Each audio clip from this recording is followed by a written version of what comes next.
With the name of Almighty One God, who is most merciful and beneficent. And peace be upon Prophet Muhammad. May be mercy and blessings of Almighty One God on all of you. My name is Dr. Abu Abdullah and we are learning the last revelation, Al-Quran. We were in AlNisa chapter, Women. We did till 121 verse. Now we continue. As for those who have faith and do righteous deeds, we shall soon admit them to the gardens beneath which canals flow to live therein forever. The promise of Allah is a true indeed, and who can be truer in his words than Allah? The final result will neither be in accordance with your desires nor in accordance with the desires of the peoples of book. He who does evil will be requited with evil. He will find no protector or helper besides Allah. But the one who does righteous deeds, whether a male or female, provided he or she is a believer, shall enter paradise, and no injustice will be done to them, even to the size of a speck. These are the verses 122 to 124. And in these verses is described promise of Allah to grant paradise to the righteous.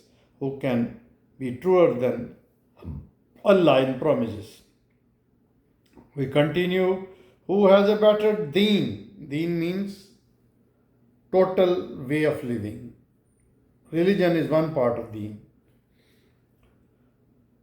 Who has a better deen than the one who is a Muslim to Allah? He is a doer.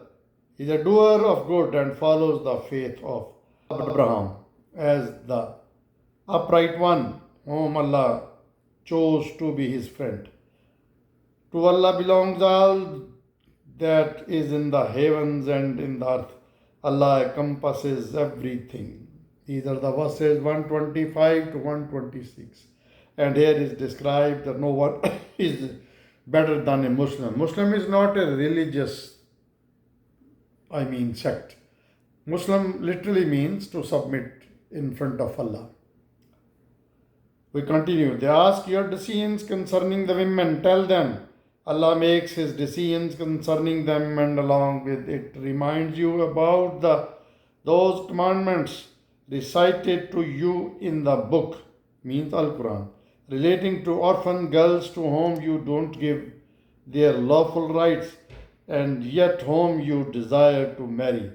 He also reminds you regarding the helpless children and that you stand firm for justice to orphans. Whatever good you do, Allah surely knows it. If a woman fears cruelty or desertion from her husband, there is no blame if both of them agree to reconcile by means of a compromise. After all, compromise is better.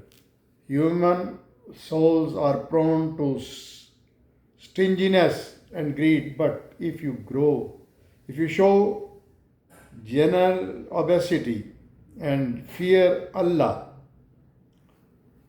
if you show generosity and fear Allah is your dealings, surely Allah is well aware of your actions. It's not possible for you to do perfect justice between your wives, even if you wish to do so.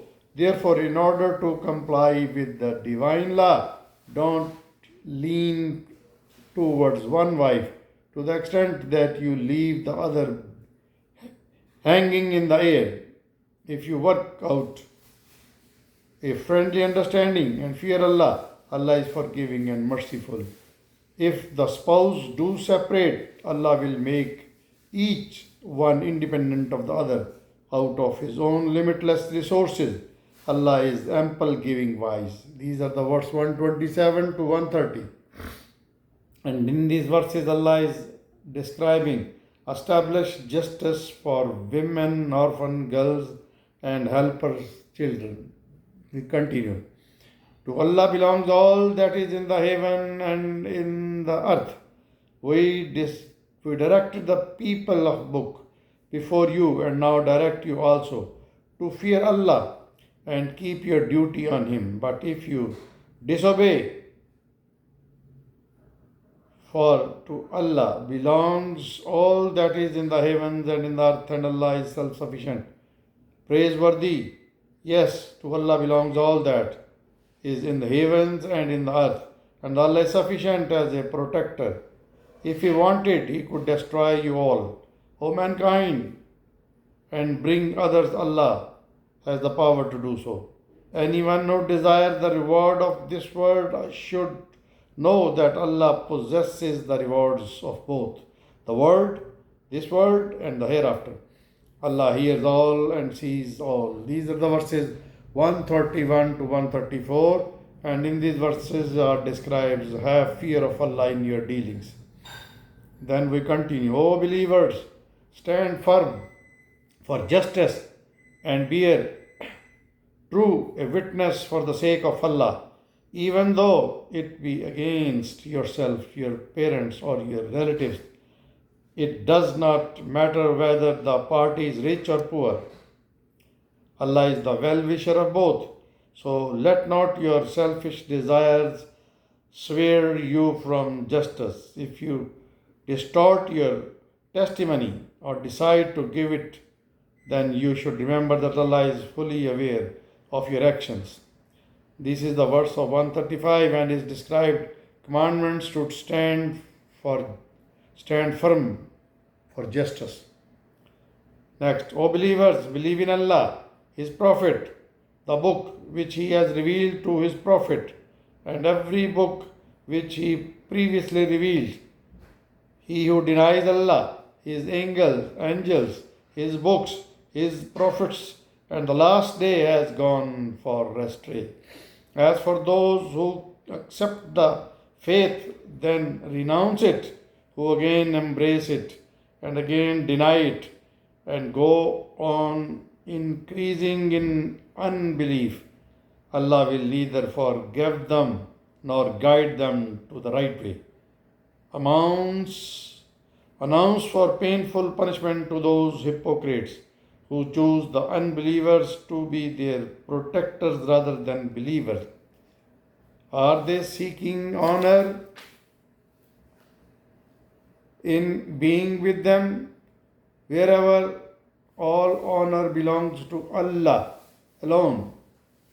He has already revealed for you in the book that when you hear Allah's revelations being denied or ridiculed by the people, you must not sit with them unless they change the topic of their talk. Otherwise, you will be considered guilty like them. Rest assured that Allah is going to gather the hypocrites and the unbelievers all together in hell. These hypocrites are such that they wait and watch to see how the wind blows. If Allah grants you a victory, they say, were we not with you? And if the unbelievers gain access, they will say to them, were we not strong enough to fight against you? Yet we protected you from the believers, means Muslim. Allah will judge between you and them on the day of judgment, resurrection. Allah will not leave the way for the unbelievers to triumph over the believers. These are the verses 136 to 147. And in these verses are described the believers are required to believe wholeheartedly, boycott the un-Islamic gatherings, and the hypocrites have double standards. Please keep watching my channel, Dr. Abu Abdullah.